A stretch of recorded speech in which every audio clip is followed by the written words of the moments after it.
কেমন আছে? সবাই ভালো নাকি?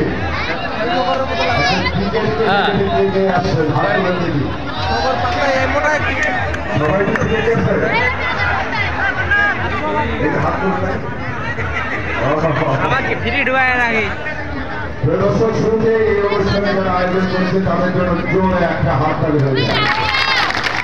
রূপালী পর্দায় আমার গান দেখেছেন, অভিনয় দেখেছেন, আর সরাসরি কথা বলছি। কেমন আছে? আমার খুব ভালো আছে। আপনাদের মাঝে, আপনাদের এই অঞ্চলে আমি প্রথম এসেছি। এখানে আসার আগে শুনেছি এই অঞ্চলের মানুষ শিল্পী মনা শিল্পীদের ভালোবাসে, আপনাদের দেখেছি প্রমাণ হচ্ছে। আজকে রাতে এই আমার লাস্ট এবং আগামীকালকেও কিন্তু আমি প্রতিটি শোতে থাকবো।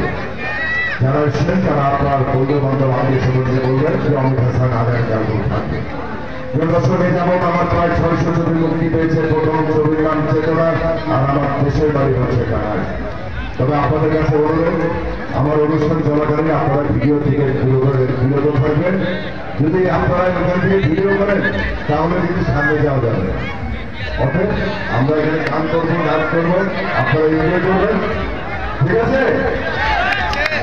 দর্শক এখানে আসার আগে একজন দর্শকের অনুরোধ আছে, কি ডায়লগ বলেন? তিনি ডায়লগ ভালো লাগবে? আমি যে ডায়লগটি বলবো, এই ছবিটার নাম হচ্ছে মা আমার ভেদ। এই ছবিতে আমার মা ছিল সুচরিতা, নায়িকা ছিল কবি। আমি ছিলাম আমার মায়ের পাগল।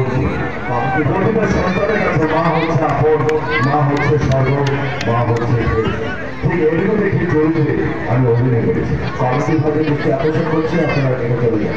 কমেডি ভাবে দৃষ্টি আকর্ষণ করছি, আপনারা কবিতাকে সান্তাল করে চলে যান।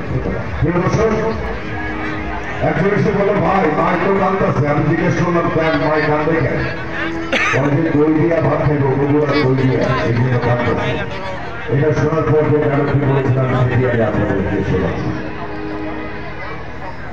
হায় হায়, আমি তো কষ্টি আমার ভাই কাঁদতেছে, বন্ধুরা দই দিয়ে ভাত খাইবো, তা আমার কষ্ট।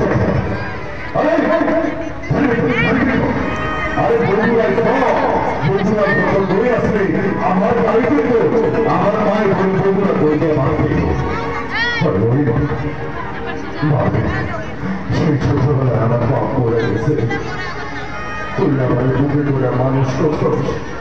মাথায় আকাশটায় উপরে খাইব, মাথায় আকাশটায় পিঠে খাইব, আর তুই বই দিয়ে আমার খেয়ে আমার কষ্টের ব্যাপার। তোর চোখের বাড়ি মাটিতে পড়ে আমাদের পা ভরব। এই